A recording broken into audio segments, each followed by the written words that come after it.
Alléluia. Amen. Que le Seigneur vous bénisse. Amen. Nous allons prendre nos Bibles et nous allons poursuivre dans notre sujet. Vous savez, comme l'indique la parole de Dieu, souvent quand je viens, je n'ai pas de titre particulier. Alléluia. Mais pourquoi? Parce que celui-là qui enseigne s'attache à l'enseignement. Quand on enseigne, on avance et on ne finit jamais. Je peux sauter d'un sujet à un autre, revenir à un autre sujet, continuer de manière profonde et aller, selon que l'esprit me guide. Alléluia. C'est pourquoi je me vertu seulement à enseigner. Ce ne sont pas des prédications. Quand je prends le sujet, je passe un temps selon que l'esprit me conduit. Alléluia. Que le nom du Seigneur soit béni. Amen. Alors, nous sommes en train de voir les mystères du royaume de Dieu. Oui, il y a des mystères. Il y a des choses qu'on ne saurait comprendre. Si Dieu ne nous fait pas grâce de nous montrer ces choses, cela paraît simple, ça y est là à nos yeux, mais il faudrait que nous les comprenions. Nous-mêmes, notre position et la position de Dieu. Nous sommes enfants de Dieu. Pour certains, nous sommes des fils et des filles de Dieu. Mais il y en a qui ne le sont pas. Pourquoi ne le sont-ils pas? Alléluia. Amen. Pourquoi certains courent derrière la parole? Pourquoi certains tremblent à la vue de la parole de Dieu? Et Dieu ne le parle. Pourquoi certains ne s'en préoccupent pas? Pourquoi d'autres refusent même de considérer le conseil de Dieu, la parole de Dieu? Ce sont des choses que l'homme ne saurait comprendre. Mais cela fait partie des mystères. Alléluia. Alors le Seigneur de sa grâce nous permet d'entrer dans son secret et de comprendre ces choses-là. Et cela aussi c'est une grâce pour Dieu. Alors nous allons prendre le livre de Matthieu chapitre 13 et faire un récapitulatif de ce que nous avons vu. Alléluia. Et poursuivre. Au verset 24 du chapitre 13, comme le voyons, il nous est dit que le royaume des cieux, il a proposé du moins une parabole. Donc le Seigneur parlait souvent en parabole. Il aime proposer des paraboles. Alors les paraboles, c'est un peu des énigmes.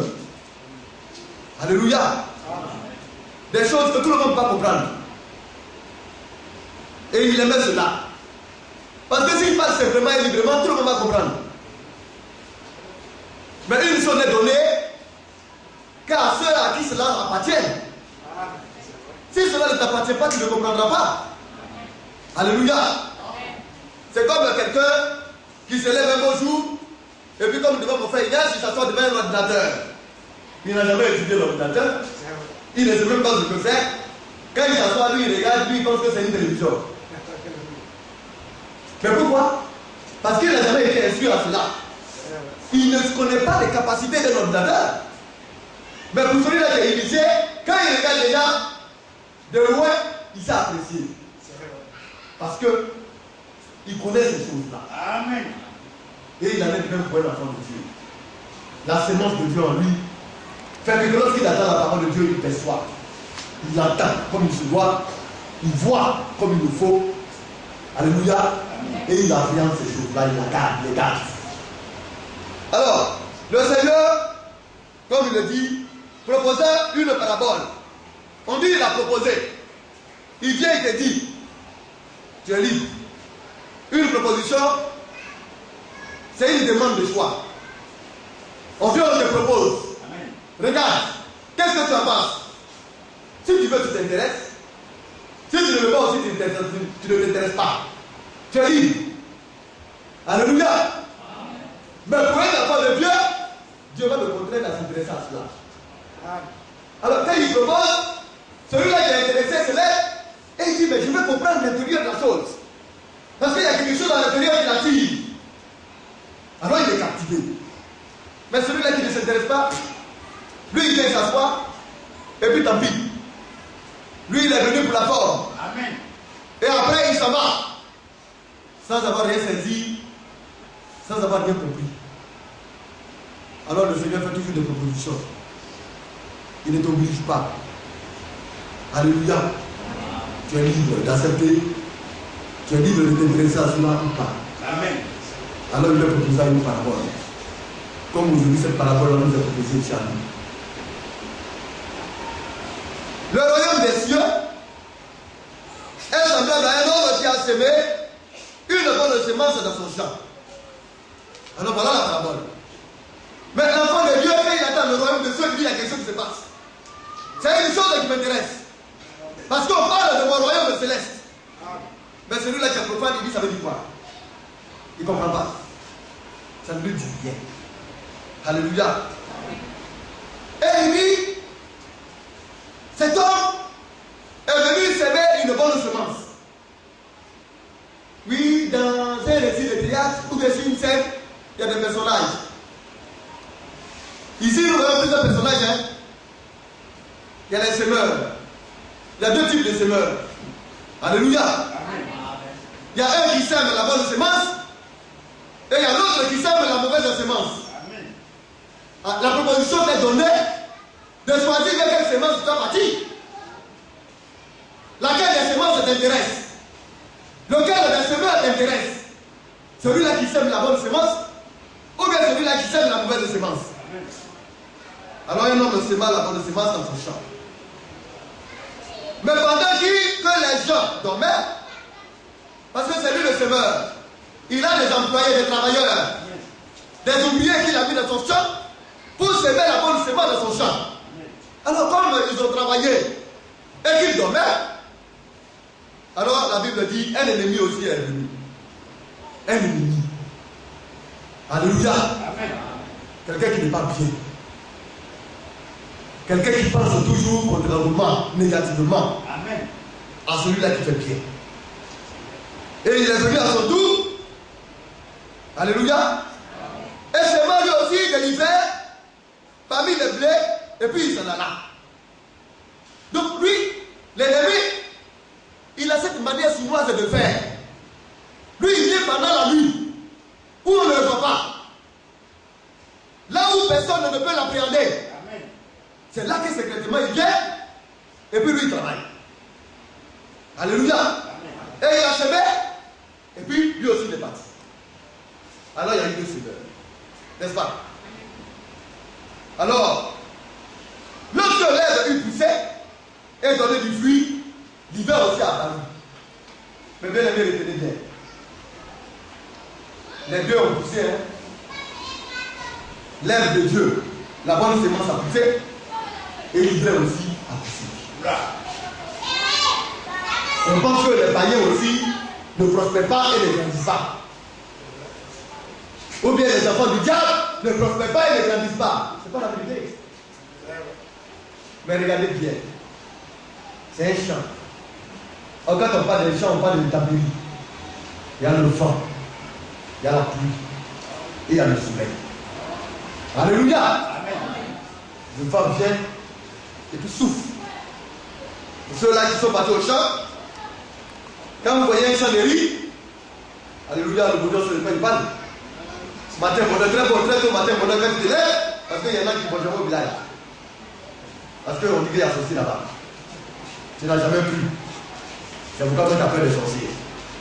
Or, tu ne sais pas que ta maman sorcière a même peur de livrer. Parce que la sorcellerie, c'est un esprit. C'est comme le vol aussi est un esprit. C'est comme le mensonge est un esprit. La colère et la haine, ça fait tuer l'homme. Amen. Comme le sorcier aussi se cache pour tuer. Ce sont des esprits. Alors la pauvre maman, comme elle est mal animée, on dit plus jamais on ne partira la voir, c'est pas notre maman, on la rejette. Mais Dieu a regardé les sorciers et dit il faut venir par elle. Si tu veux, si tu es croyant, tu peux la libérer. Si elle est de Dieu. Amen. Alléluia. Donc, quand on va au village, et qu'on va très tôt le matin, vers 6h, vers 6h du matin, 7h, vous voyez les herbes sont couchées d'une telle manière. Oui, ils sont couchés. La pluie les a chicotés et le vent les a balayés d'un côté. Alors vous les voyez, que ce soit la bonne herbe ou la mauvaise herbe, ils sont penchés, ils sont tous couchés vers le côté gauche ou bien vers le côté droit, selon la direction du champ. Ça veut dire que le même vent les a chicotés. Que ce soit bon ou mauvais, le même vent, les mêmes difficultés, les mêmes situations nous enteignent. Mais Dieu préserve toujours ses enfants. La même pluie est descendue. Mais la pluie vient d'en-haut. Alléluia. Amen. Mais la pluie, c'est quoi? C'est le Saint-Esprit. Ça descend comme sur les bons, comme sur les mauvais. Le mauvais aussi, il est content parce qu'il boit l'eau de pluie. Il crie aussi Alléluia. Et le bon aussi est content. Lui aussi, il crie. Et les deux grandissent ensemble. Amen. Le soleil vient les frapper. Les deux crient aïe aïe. Parce que ça chauffe et c'est brûlant. Alléluia. Amen. Les deux transpirent. Leurs pères même jaunissent. Mais c'est le même soleil qui les chicote. Et le soleil aussi, c'est le symbole de l'esprit. Alléluia. Et les deux grandissent. Et c'est ce qui se passe. La bonne semence est devenue grande. L'ivraie aussi a apparu. Ça veut dire que l'ivraie aussi a donné ses fruits. Alors la bonne semence a ses fruits et l'ivraie aussi a ses fruits. Le fruit de l'ivraie, c'est la haine, c'est la cupidité, c'est la débauche, c'est le mensonge, c'est l'envie, c'est l'ivrognerie. Alléluia, l'adultère. Tout ce qui est mauvais, voilà le fruit que porte l'ivraie. Mais de l'autre côté, le fruit du bon, c'est l'amour, la joie, la paix, la patience, la bonté, la foi, la douceur, n'est-ce pas? La tempérance, la bénignité. Alors les deux ont paru. Alléluia. Amen. Les serviteurs maintenant du maître qui sont partis planter, quand ils sont arrivés, ils ont vu que les deux ont poussé. Ils ont dit, mais qu'est-ce qui se passe? Maintenant, comment le bon peut être à côté du mauvais? Seigneur, laisse-moi aller les arracher. Le Seigneur a dit non, ne les arrachez pas. Le Seigneur est patient. Alléluia. Il dit non, laissez-les. Il a un temps pour tout le monde. Donc le méchant là,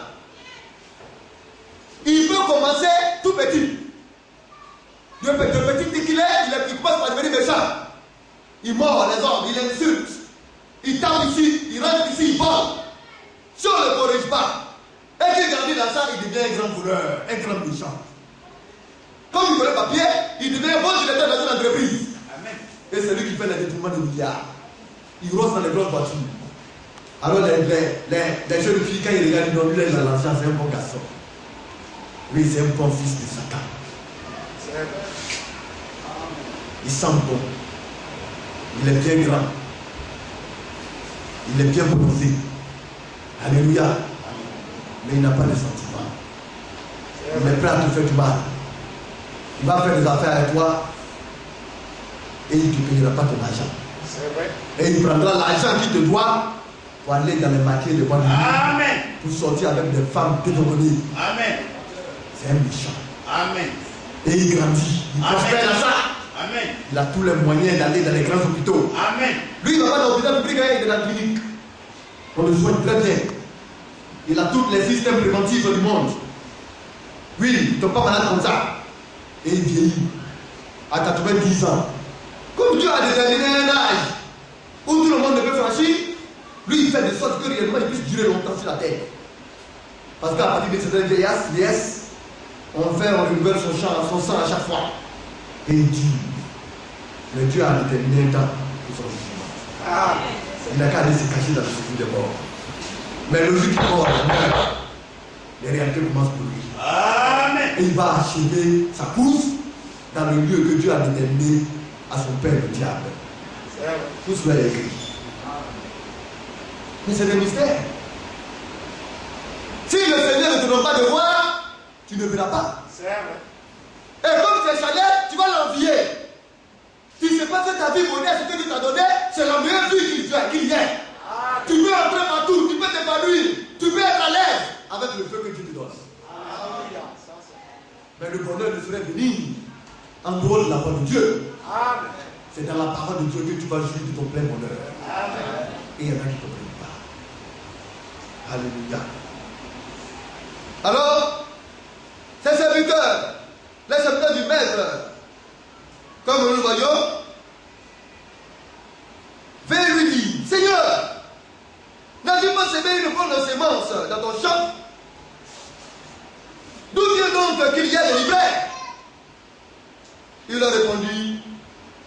C'est un ennemi qui a fait cela. Ah Jésus, il s'est parlé au ciel. Celui-là qui est contre moi, il n'est pas avec moi. Depuis là, il me combat et il combat mes enfants. C'est ce qu'on appelle l'ennemi. C'est lui qui a fait cela. Regardez bien dans la disposition. Hein. Un ennemi. C'est un combattant du bien. Il combat contre le bien. Mais bien aimé, de quel bord es-tu? Alléluia. C'est deux lignes, hein? Deux branches. L'ennemi et son groupe contre le Seigneur et son groupe. Ils sont opposés. L'autre n'a pas de règles de combat. Lui, il combat avec tout ce qu'il possède. Et l'autre, quand a des règles, elle combat selon la parole de Dieu. C'est ça le christianisme. On ne fait pas ce qu'on veut, mais on fait ce que Dieu veut. Et de l'autre côté, lui, il n'a pas de règles. Il t'attrape, il te mord. Il a eu machette, il te découpe. Il a eu couteau, il te pique. Il a eu fusil, il te fusille. Tout ce qu'il trouve comme instrument, il l'utilise pour te faire la guerre. Or, ceux qui sont de Dieu, Dieu dit non. Là où on te pique, il faut attraper et puis il faut pardonner. Là où ils veulent te fusiller, il faut faire tout pour éviter, mais il faut lui faire du bien. Donc les règles sont différentes. Alléluia. Mais c'est un choix. Il y en a qui disent non, il me tue, moi aussi je le tue. Il me fait du mal, moi aussi je le donne au carrefour. Non. Tu es en train de démontrer par ton comportement dans quelle équipe tu appartiens. Parce que l'équipe de Dieu ne fonctionne pas de la faute. Alors nous devons comprendre. Et alors, il répondit, c'est l'ennemi qui l'a fait. Et le serviteur lui dit, veux-tu que nous allons l'arracher? Non, dit-il. Non. De peu, quand l'arrachant l'hiver, vous le déracinez aussi de même, en même temps le blé. Non. Le blé, là, c'est quand il mûrit, là, qu'on le coupe. Tant qu'il n'est pas encore mûri, laissez-le grandir. Ne l'empêchez pas. Ne faites rien qui puisse l'empêcher de grandir. C'est pourquoi le méchant là même là, il contribue au mûrissement du blé. Il le tape, lui donne un coup. Là où il a tapé, il est habitué. Et plus il reçoit les coups, et qu'il agit selon Dieu, il devient fort. Alléluia. Alors le méchant même contribue à la maturité du bien, du bon. Et ça, nous devons comprendre. Et le Seigneur a refusé qu'on arrache le frère. N'est-ce pas? Laissez croître ensemble l'un et l'autre jusqu'à la moisson. Et à l'époque de la moisson, je dirais aux moissonneurs, arrachez d'abord l'ivraie. Quand le temps de la moisson est venu, c'est des livraires, de ceux-là qui ne sont pas de Dieu, premièrement que tu vas s'occuper. C'est pourquoi. Vous voyez, ceux-là qui sont véritablement de Dieu sont mis à l'abri. Quand on dit nous ne serons pas jugés, mais nous jugerons le monde, certains ne comprennent pas. Dans l'église, il y a deux groupes. Il y a un groupe qui va juger et il y a un groupe qui sera jugé. Le groupe qui va juger, c'est le groupe qu'on appelle le groupe élu. Épouse de Christ. Elle là, son jugement commence dans la maison de Dieu. C'est pourquoi on t'attrape. Tu es un ivrogne. On va te mettre à l'écart de la parole de Dieu. Les gens à l'écart, selon la parole de Dieu. Tu es un cupide. Tu es un idolâtre. Tu es un débauché. On t'attrape, on va te juger selon la parole. Maintenant, si tu es de Dieu, tu vas faire un effort pour corriger cela, afin de ne plus recommencer. Si tu n'es pas de Dieu, tu vas te retrouver dehors, et puis tu vas vivre comme les modèles vivent. Alléluia. Si tu es de Dieu et que le temps de Dieu est venu, tu vas venir te repentir et repartir sur de nouvelles bases. On n'a pas le temps pour dire ces choses-là, parce que ce n'est pas notre sujet. Mais les enfants de Dieu sont jugés dans la maison de Dieu. Alléluia. Nous continuons. Arrachez d'abord l'hiver et liez la rangette pour la brûler, mais amassez le blé dans le grenier. Le grenier là, regardez bien, la plupart du temps, c'est par le haut. Avant d'avoir les greniers là, on les met en hauteur. Pour ne pas que les souris puissent passer par le bas pour entrer. Pour ne pas que les moutons, même les cabris, savent escalader à la hauteur. Donc on les met dans un grenier quelque part en sécurité. Alléluia. Ceux-là qui vont au champ, le plus papa est dans les greniers. Quand on est au campement, il y a un feu en bas. Vous voyez, il y a un paillasson. Il y a un endroit qu'on a construit, on a mis en hauteur, et puis on met le feu en bas, on met les riz là-dessus. Je ne sais pas si vous voyez, hein? Les villageois, ceux qui vont au village, ça, on parle. Alléluia. Le père, le papa, il met les piquets, il met, vous voyez, une étagère, et puis ça est là. C'est là-bas on met les bonbons secs, c'est là-bas on met le riz, c'est là-bas on met les maïs, et puis quand on allume le feu pour préparer, la chaleur du feu là, ça monte, et puis ça réchauffe cela, ça fait que ça sèche.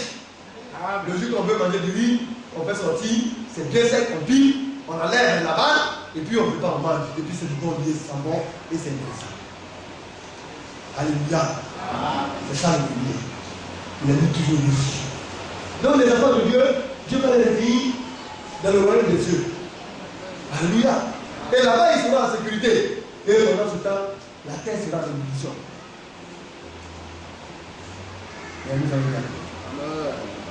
Alors, dans cela, le Seigneur encore essayer d'expliquer ça d'une autre manière. À partir du verset 36.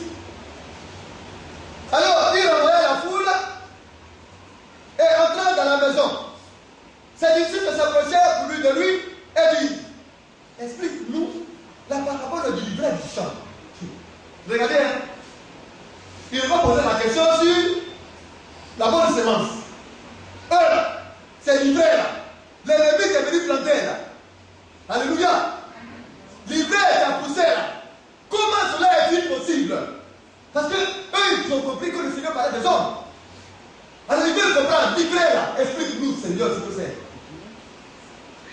Alléluia. Alors le Seigneur leur dit, l'homme qui sème là, il est monté d'abord au commencement. Il a commencé à l'expliquer la parabole. Vous voyez, la foule qui a entendu cette parabole-là est partie. Elle ne se met pas intéressée à cela. Parce que c'est la foule qui parlait. Maintenant, on va partir. Ceux-là qui sont intéressés, lui ont posé des questions. Alléluia. C'est une proposition. Maintenant, si tu es intéressé, tu vas chercher à t'acquérir de ce qu'il en est. Si tu n'es pas intéressé, tu vas laisser comme ça lui partir. Alors les apôtres, les disciples, eux ils sont approchés de le maître et ils lui ont demandé de lui expliquer ce que c'est que l'hiver. Alléluia. Il a répondu, celui qui sème la bonne semence, c'est le Fils de l'homme. Or Jésus, en tant que Fils de l'homme, c'est le prophète. Alléluia. Le prophète est de tous les prophètes, celui en qui toutes les prophéties qui ont été annoncées s'accomplissent. C'est lui, le Fils de l'homme. Alléluia. Amen. Il dit, le champ, c'est le monde. La bonne semence, ce sont les fils du royaume. Ah.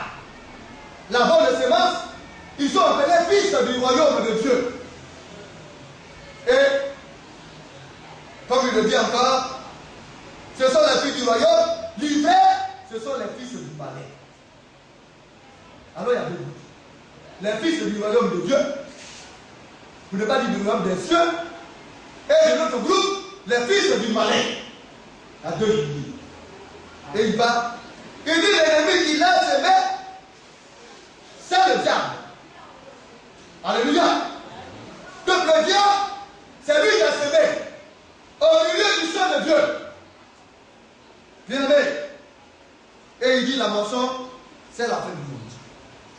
Les moissonneurs, ce sont les anges. Alléluia.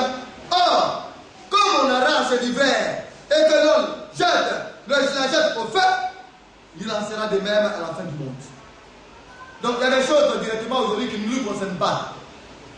Parce que nous là, nous ne serons pas jugés pour la fin du monde. Alléluia. Mais l'hiver là, le temps que Dieu l'a dit, c'est la fin du monde. Tant que la fin du monde n'est pas arrivée, l'hiver ne sera pas jugé en tant que tel et de. Mais ils auront des formes de jugement. Alléluia. La forme de jugement dont nous parlons, ça veut dire que si tu te comportes mal et que tu meurs aujourd'hui, tu vas aller dans l'abîme. L'abîme, c'est un trou. Un trou sans fin. Alléluia. Dans lequel il y a le feu aussi qui brûle. Mais la fin, on appelle le jugement dernier. La fin, c'est l'enfer. Où les méchants seront mis avec le diable, où ils vont brûler jusqu'à ce que réellement ils soient détruits. Mais avant que le jugement dernier ne vienne, alléluia, l'impie qui meurt va souffrir jusqu'à ce que le jugement dernier vienne et qu'il soit jugé. Un enfant de Dieu ne fait pas du mal. Un enfant de Dieu ne se comporte pas mal. Alléluia. Il sait bien se comporter. Amen. Alors nous continuons. Or, comme on arrache l'hiver, le verset 40, et qu'on la jette au feu, il en sera de même à la fin du monde. Le Fils de l'homme enverra ses anges qui arracheront de son royaume tous les scandales et ceux qui commettent l'iniquité, et il les jettera dans la fournaise ardente où il y aura des pleurs et des grincements du temps. Alors les justes resplendiront comme le soleil dans le royaume de leur Père, que celui qui a des oreilles entende. Pour entendre, entendre. Alléluia. Alors comme le voit, bien aimé, nous parlons des frères. Nous allons prendre le livre de Psaume. Psaume 50. Et voir dans le champ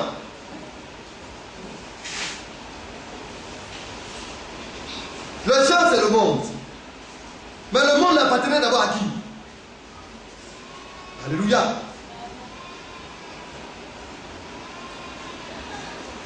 Le verset 12, le bien-aimé nous dit, Psaume 50. Psaume chapitre 50, Oui. verset 12. Oui. Si j'avais faim, C'est le Seigneur qui parle ici, oui. je ne te le dirai pas, Oui. car le monde est à moi Oui. et tout ce qu'il en fait. Donc, il y en a qui pensent que, en faisant du bien, vous voyez, à Dieu, ou bien à l'œuvre de Dieu, c'est parce que Dieu réellement a besoin d'eux. Non. Tout appartient à Dieu. Mais quand il demande de faire du bien à sa maison, c'est parce qu'il veut qu'on contribue pour sa gloire. Sinon, Dieu n'a pas besoin de vos moyens. Tout lui appartient. Oui, frère, nous continuons. Est-ce que je mange la chair des taureaux? Oui, Est-ce que je bois le sang des boucs? oui. Or, pour sacrifice à Dieu, des actions de grâce. Mais je voudrais qu'on revienne au verset 12 parce que là, je veux faire voir cela. Le verset 12. Oui, Si j'avais faim, oui. je ne te le dirai pas. Écoutons bien maintenant cette partie de ce passage. Oui. Car le monde est à moi. Alors le monde a Dieu. C'est lui qui a créé ce monde. N'est-ce pas? Le monde est à lui. Oui, frère. Et tout ce qu'il en fait. Et tout ce qu'il en fait est à lui. C'est pourquoi le sang, d'abord, c'est le sang de Dieu. Alléluia. Le champ dans lequel il a planté sa sémence, c'est le monde. Mais le diable, nous avons vu qu'il a arraché cela à notre patriarche Adam. Parce que Adam a vendu son droit. Alléluia. Et le diable s'est accaparé du monde. Nous allons aller dans le livre de Ésaïe 13. Chapitre 13.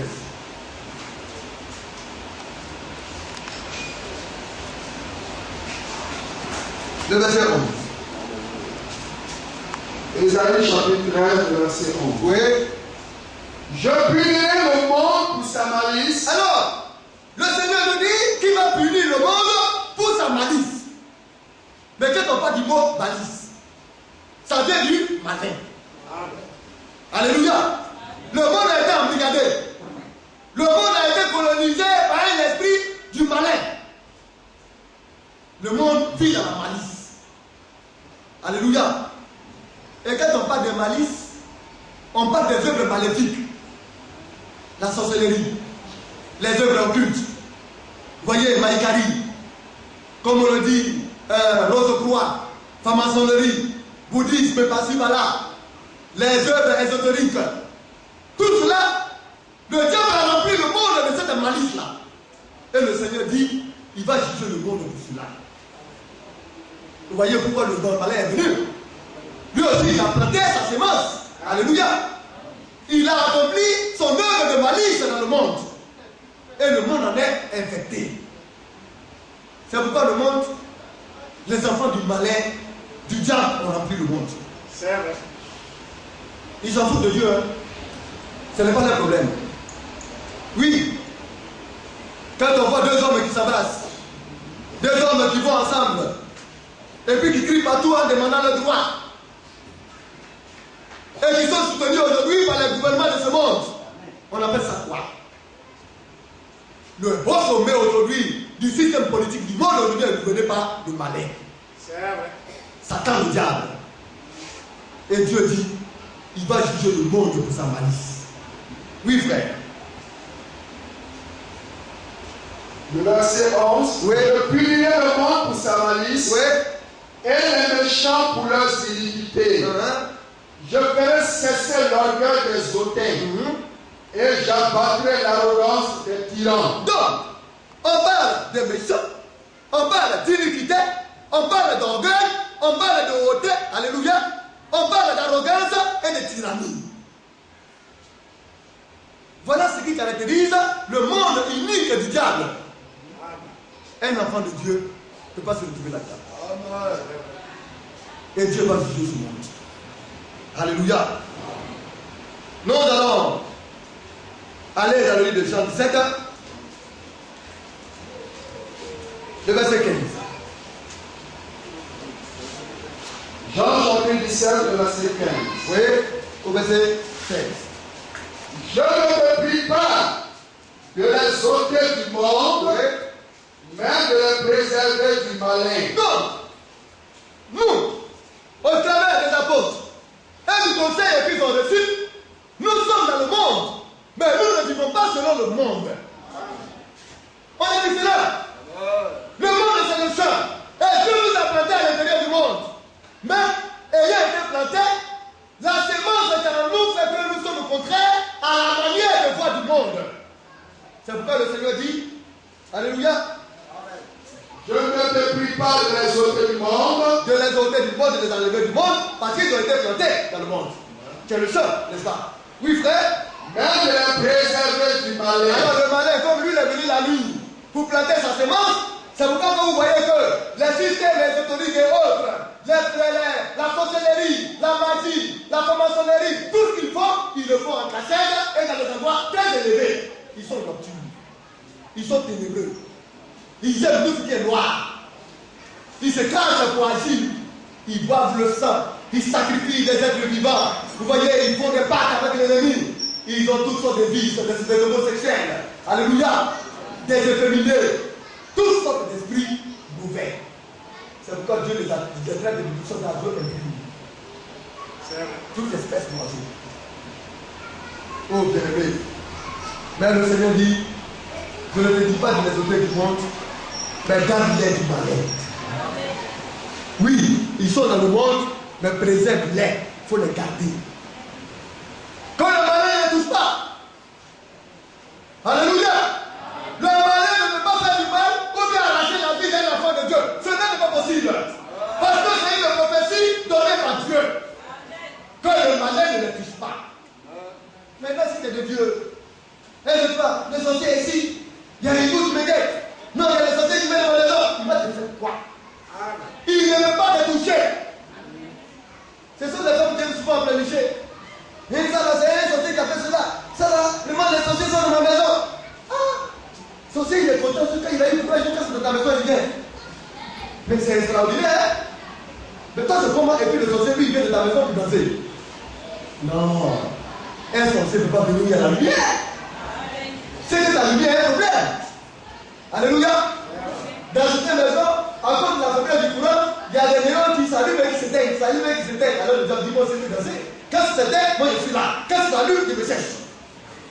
Donc, dans ta maison, on s'allume et puis on s'éteint. Il fallait que la lumière brille. Amen. Alléluia. Et quand la lumière brille, les casse pas disparaissent. Parce que les cafards sont des œuvres nocturnes. Dans une certaine église, quand on voit un cafard, une salamandre passer, on dit tu es vaincu au nom de Jésus-Christ. Alors maintenant, même les pauvres cafards naturels sont l'objet aujourd'hui, la cible aujourd'hui des croyants. C'est pas normal. C'est un cafard. C'est une salamandre. Même les salamandres se trouvent dans la maison des rois. C'est écrit. Donc, si tu parles au sorcier dans un coin, c'est que ça malade, salamandre, et puis un cafard. Bien aimé, c'est que tu vas y trouver. Alléluia. Salamandre, quand il vient sur ton mur, tu peux le taper, tu tapes, tu peux tomber. Alléluia. Lui-même, il se cherche. C'est lui qui va venir. On dit, il vient pour t'aider dans la maison pour regarder ce qui se passe, et puis il va aller dire à Satan, ou bien au sorcier qui l'a envoyé. Dans la Bible, a une plus facile. Où les apôtres ont fait ce petit cache-cache là. La parole de Dieu, c'est le concret. L'enfant de Dieu, il ne prend pas pour tout cela. Même le papa, le diable, le malin, on dit, il ne peut pas nous toucher. Ce n'est pas l'avenir des mondes qui sont venus jouer à vous. Il faudrait que nous soyons conséquents. C'est pourquoi il y a une certaine église qui sont là réellement pour être apeurés et pour trembler à l'attente de chaque démon ou bien d'un petit esprit qui vient. Si on vous amène un petit sorcier du village pour qu'il vous serve, il sera délivré et il va vous servir. C'est tout. Ton problème est où? On doit être des croyants, des chrétiens authentiques. Alléluia. Puis bien aimé, on reprend le passage. Jean 17, verset 15. Oui. Je ne te prie pas de les ôter du monde, mais de les préserver du malin. Oui. Ils ne sont pas du monde. Ils ne sont pas du monde. Mais on dit que tu n'es pas du monde. Tu joues à Valais. Tu joues le gars avec les païens. Tu t'assois avec un tupois. Vous connaissez des choses qui ne glorifient pas le Seigneur. Ton langage est comme les païens. Bien aimé. C'est que toi-même tu es en train de démontrer quelque part que tu as ton papa là. Peut-être que les mains ils leur ressemblent. Oui. Satan a des fils. Mais ses fils sont des cousins. Alléluia. Quand ton comportement, c'est vrai que ça ne soit pas un cousin. Tu as sorti de Satan. Arrêtez ça. Soyez sages. Nous ne sommes pas du monde. Nous sommes dans le monde, mais nous ne fonctionnons pas comme le monde. Alléluia. Oui, frère, nous continuons. Ils ne sont pas du monde, comme moi, je ne suis pas du monde. Alléluia. Lui, notre Père, celui-là qui nous a sémés, alléluia, la bonne sémence entre nous, les fils du royaume, nous ne sommes pas du monde. Comme notre Père n'est lui aussi pas du monde. Alléluia. Oh bien-aimé. Alors, quand on n'est pas du monde, on ne vit pas le péché. On ne pratique pas le péché. La vie quotidienne, c'est matin, midi et soir. Alléluia. Chaque jour que Dieu fait. Le chrétien craint Dieu. Il a l'amour pour le Seigneur. Il a une vie constante de faire. Une manière de vivre. Il ne pratique pas le péché. Le péché, c'est l'incrédulité. Le refus de croire à la foi authentique. C'est vrai. Maintenant, à l'intérieur de cela, il y a les attributs du péché. C'est vrai. Alléluia. Mais la première chose, un enfant de Dieu dit Amen à toute la parole de Dieu. Il croit à la foi authentique donnée par les apôtres et les prophètes. C'est un enfant de Dieu. Alors quand on parle de la foi, cela l'intéresse. Il vient s'asseoir à l'église et peut écouter le conseil donné par Dieu. On dit ça, c'est le Fils de Dieu. Alléluia. Et là, nous allons aller dans le livre de 1 Jean, chapitre 5, et puis nous allons lire 1 Jean 3. 1 Jean chapitre 5. Le verset 18. Le verset 18. Oui.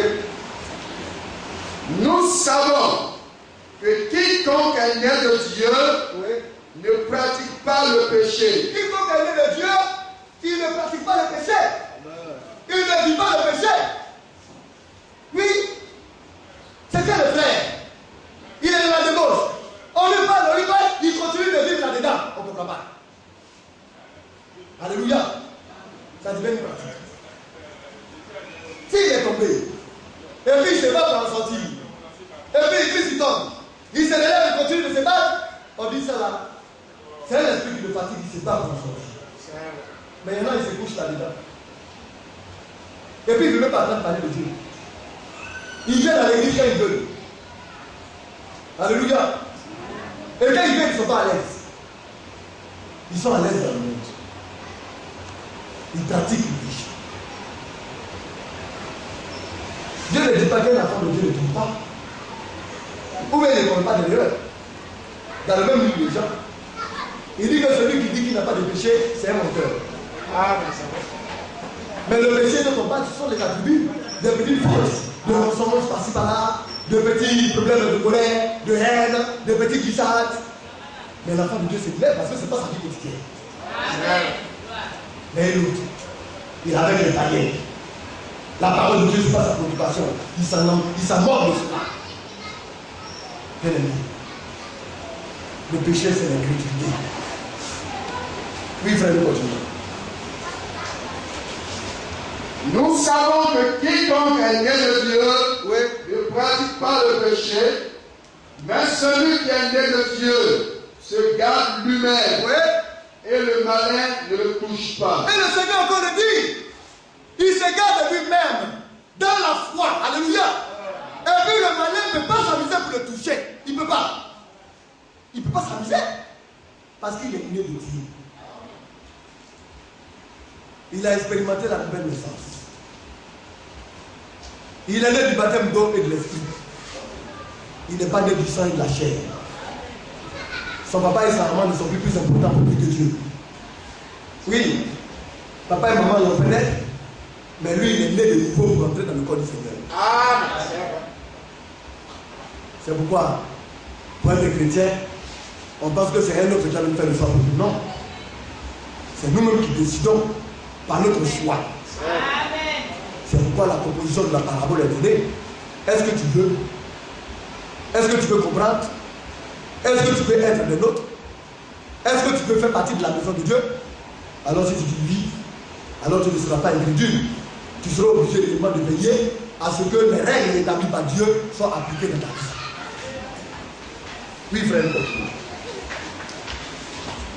Nous savons que nous sommes de Dieu. Nous sommes de Dieu.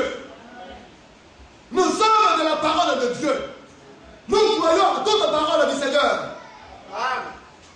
Nous sommes enfants de Dieu. Oui, frère. Et que le monde entier, alléluia, est sous la puissance du malin. Est sous la puissance de Satan, le malin. Bien aimé. Voilà.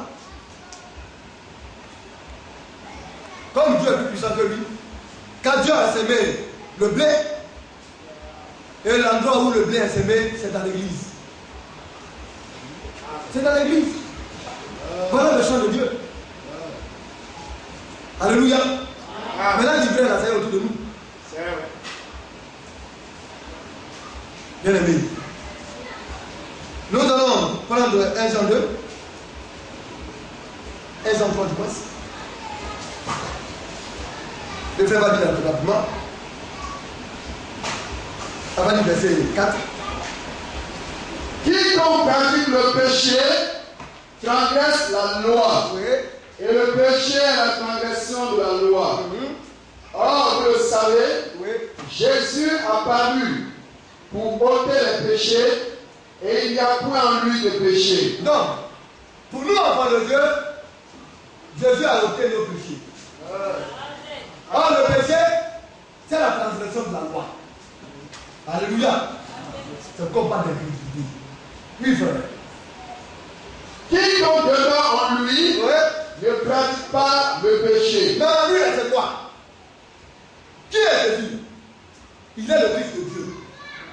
Mais le Fils de Dieu, c'est qui? C'est la parole de Dieu faite chair. Jésus est la parole de Dieu manifestée. Demeurer en Jésus, Christ. Cela veut dire quoi? Demeurer dans la parole révélée de Dieu. Alors, quiconque demeure dans cette parole, alléluia, n'est-ce pas? Ne pratique point le péché. Oui, frère. Quiconque pratique le péché ne l'a pas vu et ne l'a pas connu. Alléluia. Celui qui pratique le péché, non seulement il ne l'a pas vu, mais en plus il ne l'a pas connu. Mais nous venons à l'église là. C'est pourquoi Jésus est la parole de Dieu. Amen. Et c'est pour le connaître. Alléluia. Pour avoir la connaissance et qu'il nous donne la sagesse. Oui, frère. Petits enfants, Oui. que personne ne vous séduise. Celui qui pratique la justice est juste, Oui. comme lui-même est juste. Celui qui pratique le péché est du diable. C'est Dieu qui le dit, hein. Celui qui pratique le péché, il est du diable. Oui. Car le diable pêche dès le commencement. Donc c'est sa manière de faire. Depuis le commencement, il va toujours contre Dieu. Oui. Le Fils de Dieu apparu afin de détruire les œuvres du diable. Donc le Fils de Dieu, son rôle, son apparition, c'est dans le but de détruire les œuvres du diable. Mais vous devez les connaître, vous devez les identifier et les détruire à l'intérieur de vos maisons. Amen. Nous devons expulser tout ce qui n'est pas de Dieu. Amen. Mais il y en a qui marchent selon leur vision à eux. Et c'est dommage. Un fils de Dieu a un comportement digne de Dieu. Une fille de Dieu a un comportement de fille de Dieu. Alléluia. Bien-aimés, nous devons faire ainsi. Oui, frère, nous continuons. Quiconque est né de Dieu ne pratique pas le péché. Parce que la sémence de Dieu demeure en lui. Alléluia. Il ne pratique pas le péché parce que la sémence de Dieu demeure en lui. Or, la sémence de Dieu, c'est la bonne sémence qui a été ensemencée dans le champ. Et la bonne sémence, c'est quoi? Ce sont les fils du royaume. La sémence de Dieu, c'est la parole de Dieu. Oui, frère. Et il ne peut pécher parce qu'il est né de Dieu. C'est par là que se font reconnaître les enfants de Dieu et les enfants du diable. C'est là qu'ils sont reconnus. Oui. Je suis enfant de Dieu. Je suis enfant de Dieu. C'est ton comportement. Amen. Ton langage. Amen. Ta manière de vivre. Amen. Ta manière de faire. C'est cela qui va te démontrer. Es-tu de Dieu? N'es-tu pas de Dieu? Alléluia. On exhorte toujours à se comporter de la bonne manière. Et certains qui travaillent, hein? La mauvaise manière va paraître. Ça c'est vrai. Mais combat cela. Détruis cela. Quand le Seigneur, la Bible dit que le Fils de Dieu est apparu pour détruire les œuvres du diable. Mais les œuvres du diable, nous sommes dans un monde. Nous serons ballottés et, comme on le dit, tourmentés. C'est un comportement, vous voyez, mauvais et bon, c'est pas apparaître. Mais nous avons reçu le pouvoir de les détruire. Amen. C'est là le combat. La lumière et les ténèbres. Nous devons aller contre toujours contre les ténèbres. Maintenant, si tu es là, en même temps que le champ, dans le champ, les deux semences ont été ensemencées, ça c'est le monde. Mais n'oublie pas aussi que ton cœur est un champ. Alléluia. Où les deux semences aussi veulent prendre place. Mais qu'est-ce qui va détruire ton cœur? Parce que le diable amène sa pensée, et la pensée de Dieu aussi vient. C'est pourquoi vous devez venir continuellement à l'église pour laisser vos cœurs être occupés tout entièrement par la parole de Dieu et la pensée de Dieu. Et quand la sémence du diable essaie de jaillir en vous, la parole de Dieu refoule cela et détruit cela. Mais tu viens à l'église et puis tu es assis. La parole de Dieu est en train de venir. Toi, tu es dans d'autres connexions. Les oreilles, elles sont des radars. Ça capte tout ce qui est autour. Si Dieu t'a donné des bons radars, au lieu de vers la chair, et capte la parole de Dieu, mais c'est tous les petits bruits qui sont dehors que tu captes. Et ton antenne s'étend jusqu'à dans ta maison, jusqu'à dans ton village. Et puis tu es assis à l'église. Toutes tes pensées sont dans ta maison. Tu es en train de te promener de la maison. Alors que ton corps est ici. La dernière fois là, c'est pas la sonnerie ça?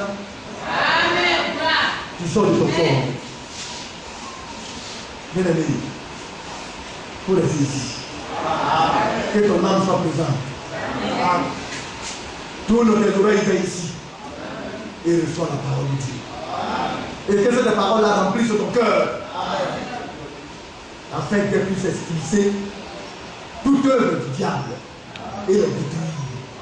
Alléluia. Oui, frère, continue. Le verset 11. Oui. Le verset 10, pardon.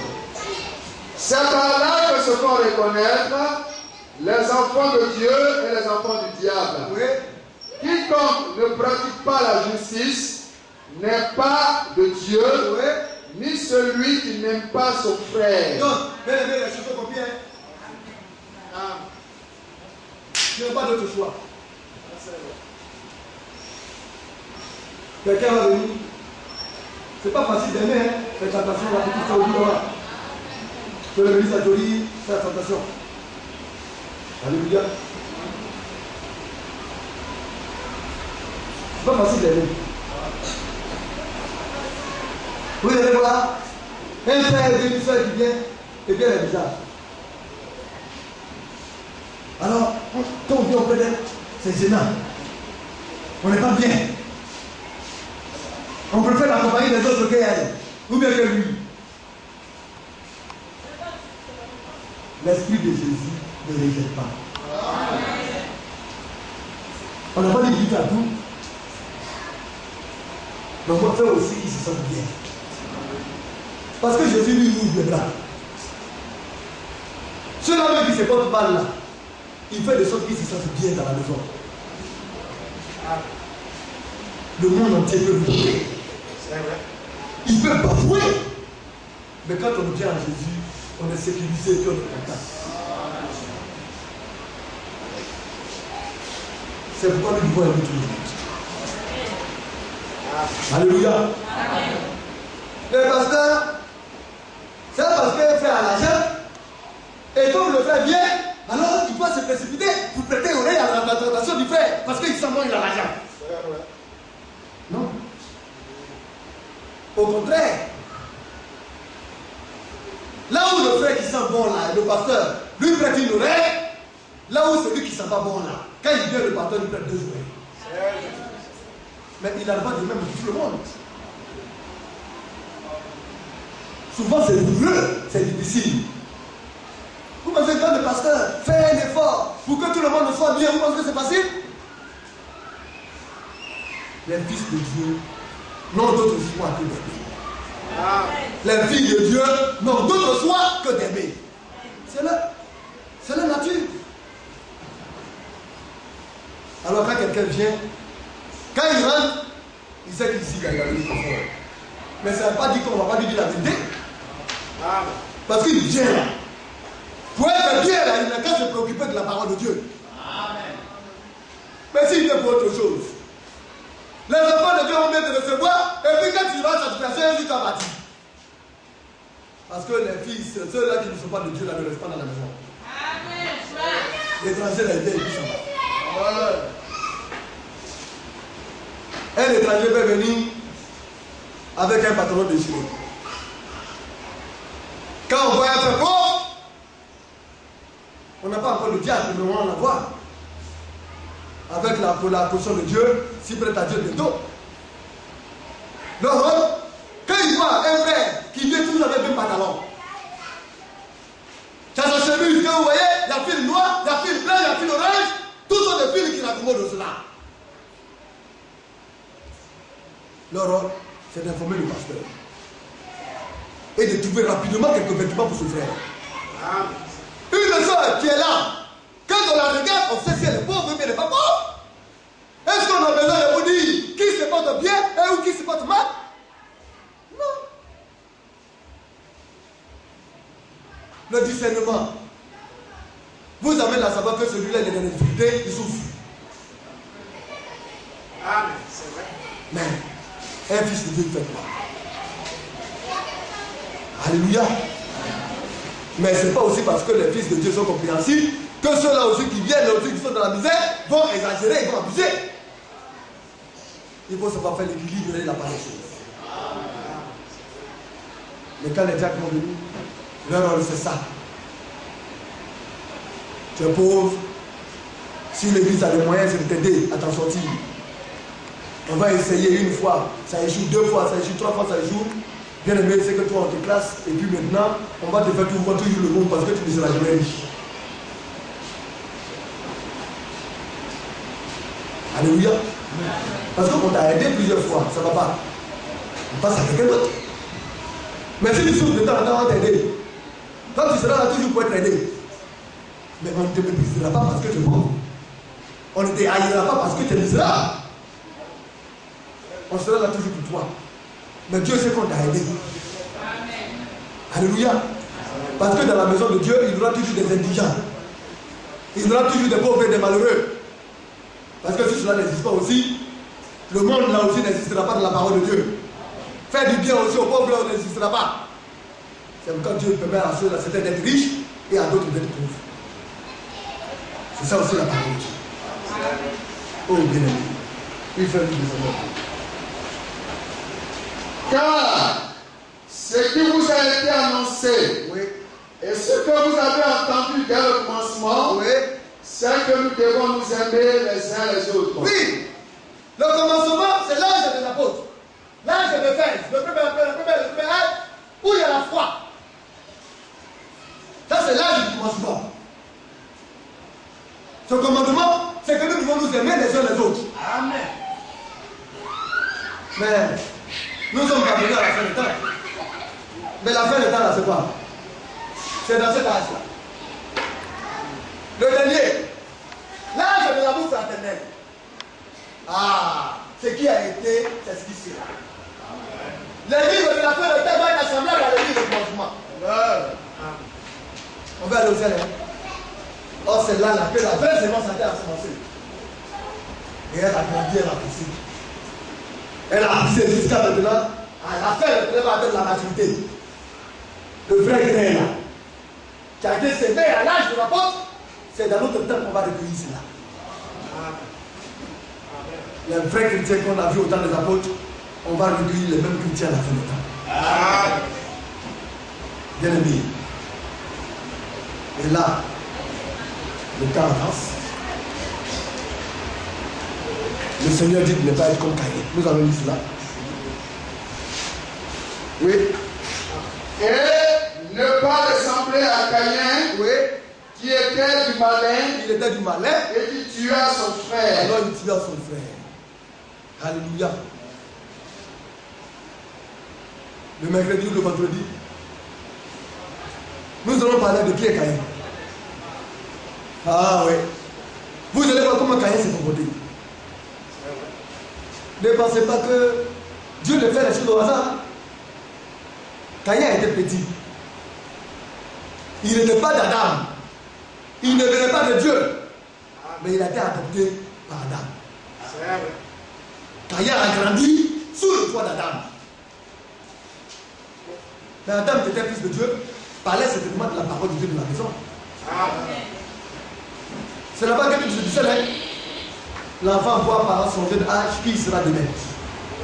Par son comportement là, il démontre si demain il va craindre Dieu ou pas.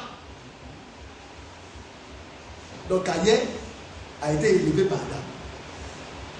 Avant que l'enfant, quand il grandit, il fasse un choix, c'est tout petit que ça commence. Il insulte les hommes en petit. Chien, ta maman. On dit Mabouka, lui danse. On dit enfin Yorobo, lui il est là. Tous les petits esprits du monde, là, lui il est connecté. Tout petit déjà, il n'a pas aimé le monde. C'est vrai. Et il grandit dans ça. Ah, vraiment, je ne sais pas ce qui se passe, mon fils là. Moi, je ne sais pas comment j'ai fait. Moi, je ne comprends pas. Il va dans les boîtes de nuit maintenant. Il est dans le maquis. Mais oui, les boîtes de nuit là, c'est tout petit qu'il a pris à la maison. Mais il y en a là, on les corrige. On les éduque. Mais ils ne changent jamais. On ne comprend pas. C'est-à-dire que lui, depuis tout petit déjà, il a changé son bord. Alléluia. C'est pourquoi la rigueur doit être démise dans la parole de Dieu au niveau de l'éducation des enfants. Alléluia. Alors vous allez voir, Et le temps est venu. On pense que quand Dieu nous parle, ça veut dire que forcément on est de Dieu. C'est pas vrai. Quand Caïn a mal agi, Dieu lui-même est venu parler à Caïn. Il dit, mais si ce que tu as fait n'allait pas bien, redresse la tête, et puis corrige, et puis marche. Il est fâché contre Dieu. Alléluia. L'ivraie là, c'est fâche contre Dieu. Oui. Quand les choses se passent dans la vie terrestre sur lui, au lieu d'entrer en lui-même et s'incliner devant Dieu pour chercher la grâce de Dieu, lui il se fâche contre Dieu. Dieu il t'appelle pas. Tu as qui pour te fâcher contre Dieu? Non, moi je ne comprends pas. Toujours c'est moi. Mais c'est parce que Dieu t'aime qu'il y a beaucoup de peuples. Tu vois? C'est vrai, ça c'est juste. Dieu n'a écouté ceux-là qui l'aiment. Tu penses que c'est parce qu'il y a malédiction sur toi? Ton épreuve a été plus difficile que Jésus-Christ. Ton épreuve a été plus difficile que Jean. Et la pierre, le Paul, on l'a attrapé. L'apôtre Paul, on l'a scié.